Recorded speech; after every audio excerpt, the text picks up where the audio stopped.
চলমান সময়টি ১৮ কোটি বাঙালির জন্য ক্রমশ দুর্বিষহ হয়ে পড়ছে। যারা ক্ষমতায় আছেন তারা যেমন স্বস্তিতে নেই, আর তাদের অধীনে যারা আছেন বাংলাদেশের জনগণ, তারা সবাই প্রতি মুহূর্তে জীবনকে মৃত্যু যন্ত্রণা দ্বারা উপভোগ করার চেষ্টা করছে।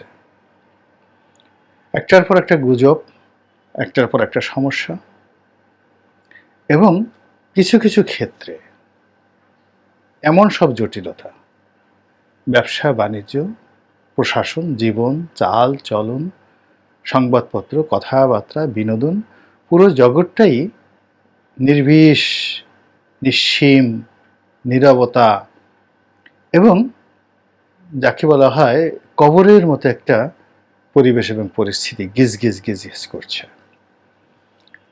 একটা দামি নির্বাচন হলো, সেই দামি নির্বাচনের পর একটা সেরকম সরকার হলো, সেরকম পার্লামেন্ট এলো।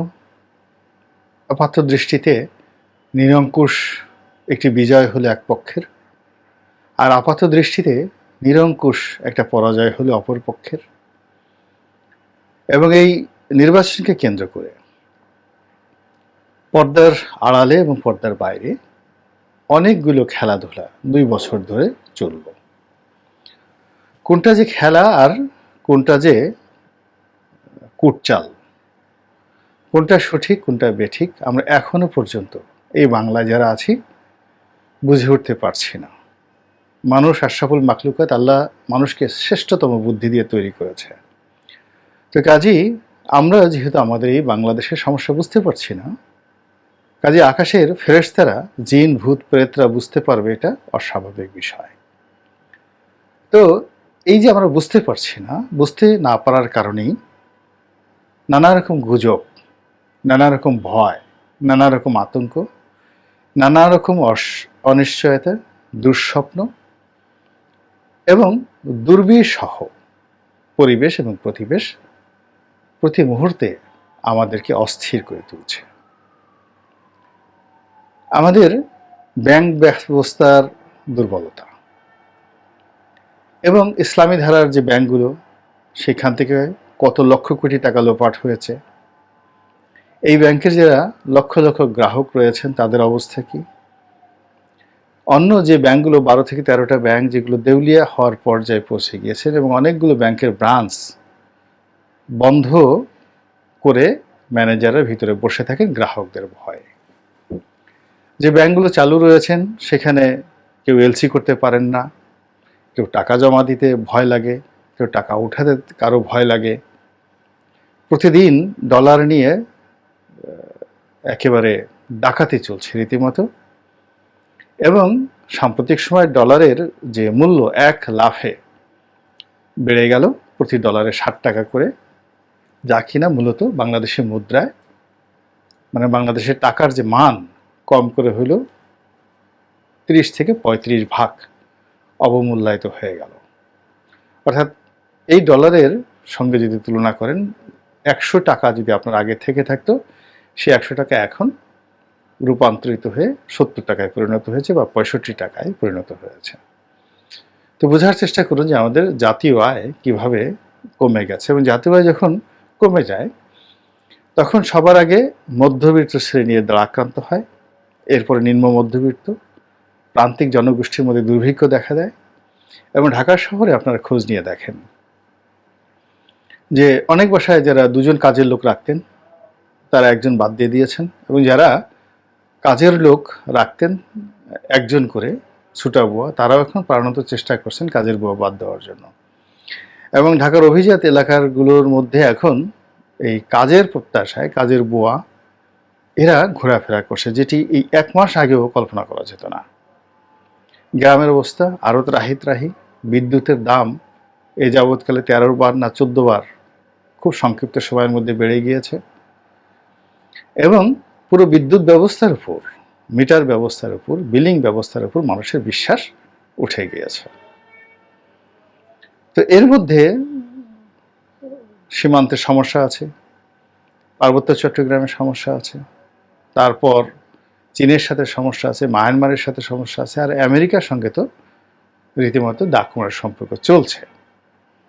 তো এরই প্রেক্ষিতে অনেকে বলার চেষ্টা করছেন যে দেশ বিক্রি হতে আর বাকি কি? দেশ বিক্রি বলতে একেবারে আলাস্কার মতো করে নির্দিষ্ট পরিমাণ টাকা নিয়ে বিক্রি ওইরকম নয়।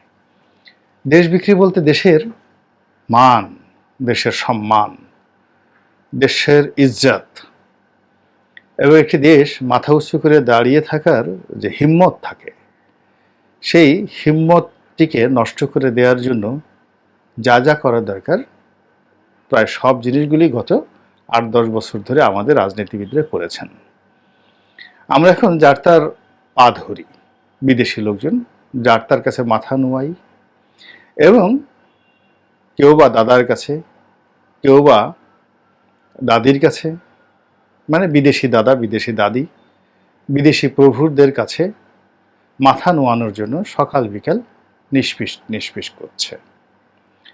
এর ফলে কি হচ্ছে, এই যে একটি স্বাধীন এবং সার্বভৌম দেশ, এই দেশের যে মান এবং মর্যাদা, এই মান মর্যাদাটা আমরা কিন্তু উপভোগ করতে পারছি না। যেমন আমাদের দেশে ব্লিংকেন সাহেব নন, তার অধীনের একজন একেবারে ছোট কর্মকর্তা, মানে মার্কিন পররাষ্ট্রমন্ত্রীর অধীনে একেবারে ছোট একজন কর্মকর্তা মিস্টার ডোনাল্ড লু। তো তিনি বাংলাদেশে এলেন, চলে গেলেন। সরকার বলল উনি কিভাবে এলেন, আমরা তো তাকে দাওয়াত করিনি। তা আপনি বোঝার চেষ্টা করুন যে আপনার একটা ঘর আছে, দরজাও আছে, ঘরের মধ্যে আপনি বসবাস করছেন, কিন্তু পাশের বাড়ির জমিদার সাহেব যে কোনো সময় আপনার ঘরে ঢুকতে পারেন, আপনি কি করেন দেখতে পারেন, আপনি কি খান বুঝতে পারেন, আপনাকে ওয়াজ করতে পারেন, নসিহত করতে পারেন, মৃদু ধমক লাগাতে পারেন। আর যদি জমিদার বাবু খারাপ চরিত্রের হন তাহলে রঘু ডাকাতের মতো আপনার ধন সম্পত্তি লুণ্ঠন করতে পারেন। জমিদার বাবু যদি লম্পট হন তাহলে আপনার ঘরের স্ত্রী এবং কন্যা সন্তানের যে আর্তনাদ, এটি আপনাকে শুনতে হবে এবং আপনাকে তাদের দুরবস্থা দেখতে হবে।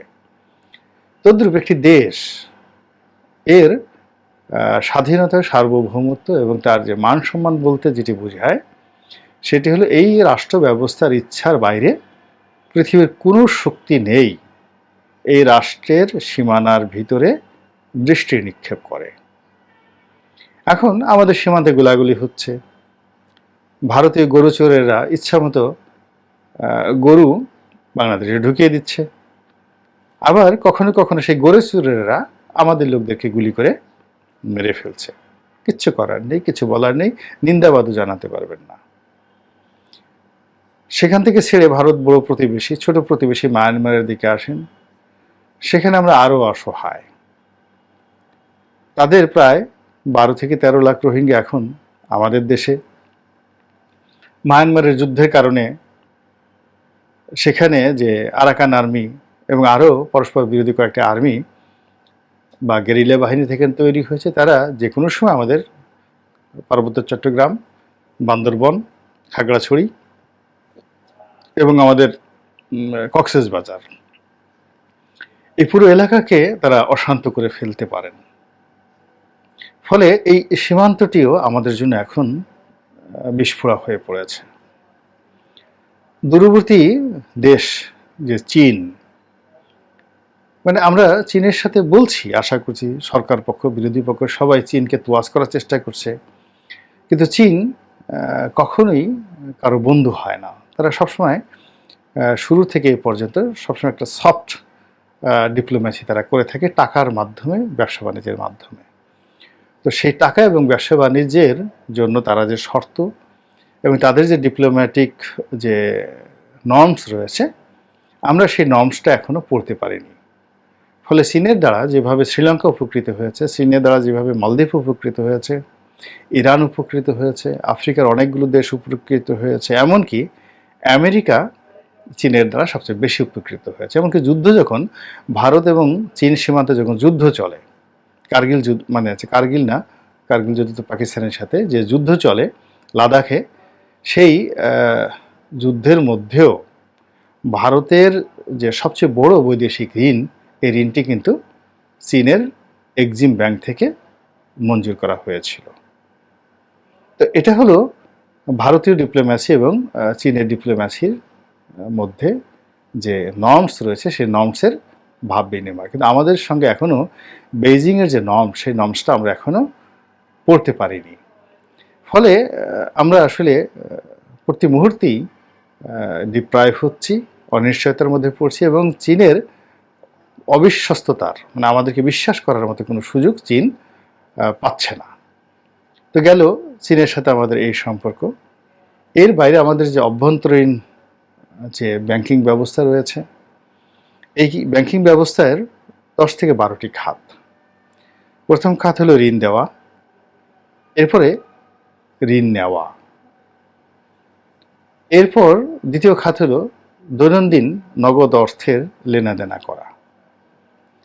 তারপর আমাদের যে ব্যবসা বাণিজ্যের সহায়ক শক্তি হিসেবে, গ্যারান্টার হিসেবে অনেক ক্ষেত্রে এই কাজগুলো করা। এরপর যেটি রয়েছে সেটি হলো বৈদেশিক বাণিজ্যের মাধ্যম হিসেবে এই ব্যাংকগুলো কাজ করে থাকে।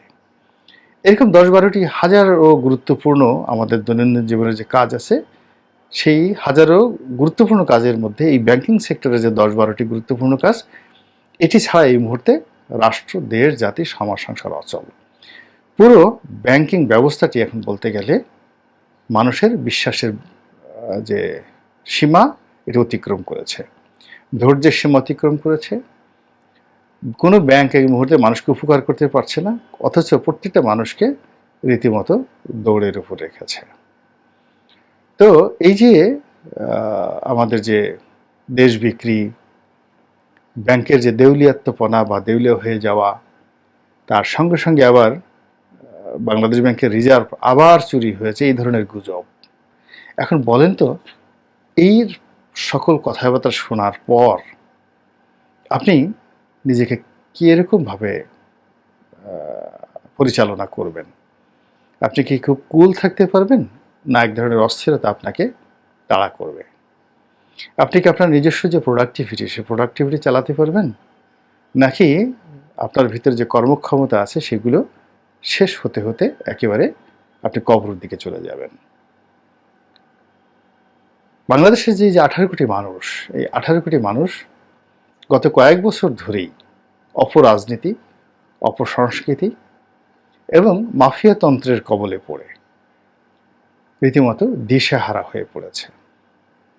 এবং দিশেহারা বলতে যে জিনিসটি বোঝায় সেটি হলো মানুষ সিদ্ধান্ত নিতে পারে না, মানুষ যা দেখে আসলে তা ঘটে না, মানুষ যা বুঝে তা আসলে সেভাবে সে প্রয়োগ করতে পারে না, এবং মানুষ যা জানে বাস্তবে আসলে সমাজে সেইভাবে কোনো ঘটনা ঘটে না। তো এই যে একটা এলোমেলো ঘটনা, মানে আপনি যা দেখছেন তা সত্য নয়, যা শুনছেন তাও বাস্তব নয়, যা করতে চাচ্ছেন তা পারছেন না, যা আপনি বুঝছেন তা সত্য নয়, এরকম হাজারো রকম জটিলতা আপনার জীবনকে অস্থির করে তুলবে। এই অস্থিরের ফলে আপনার পেটের মধ্যে গ্যাস হবে, মাথা গরম হয়ে যাবে, সারা রাত আপনি ঘুমাতে পারবেন না, আপনার শরীরের যে ইমিউন সিস্টেম, রোগ প্রতিরোধ ক্ষমতা, এটি কমে যাবে, রুচিবোধ থাকবে না, খাবারে অরুচি এসে যাবে, অনিদ্রা আপনাকে তাড়া করবে, বদমেজাজ আপনাকে পেয়ে বসবে, এবং আস্তে আস্তে আস্তে আস্তে আপনি আপনার পরিবারকে রোগগ্রস্ত করবেন, পরে রক্তাক্ত করবেন, এবং এই পরিবার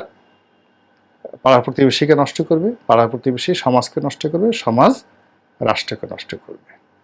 এখন বলেন তো, এই যে নষ্টর যে একটা সিন্ডিকেট, সেই সিন্ডিকেটের বাইরে আমাদের এই দেশের কয়জন মানুষ জান্নাতি সুখের মধ্যে আছে? আর এই যে আজকের আমাদের যে অস্থিরতা, এটি শুরু হলো যে অপশাসন থেকে। সেই অপশাসনের নায়ককে, নায়িকাকে, কারা এর জন্য দায়ী? আমরা যদি তাদেরকে ঘৃণা করতে না পারি, তাদেরকে পরিহার করতে না পারি, তাদেরকে প্রতিরোধ করতে না পারি, তাহলে নাগরিক হিসেবে আসলে আমাদের কপালে আরও দুর্ভোগ এবং দুর্দশা বাড়তেই থাকবে। এবং যারা একটু আধ্যাত্মিকতায় বিশ্বাস করেন, তারা এ সকল অপশাসন, এ সকল অপরাজনীতি এবং অপশক্তি, এদের বিরুদ্ধে যতক্ষণ না পর্যন্ত আল্লাহ রাব্বুল আলামিনের সাহায্য না চাইবেন, চোখের পানি ফেলে ভালো নেতৃত্বের জন্য আল্লাহর কাছে প্রার্থনা না করবেন, ততক্ষণ পর্যন্ত আমাদের যে জাতীয় সমস্যা ক্রমশ বাড়তেই থাকবে।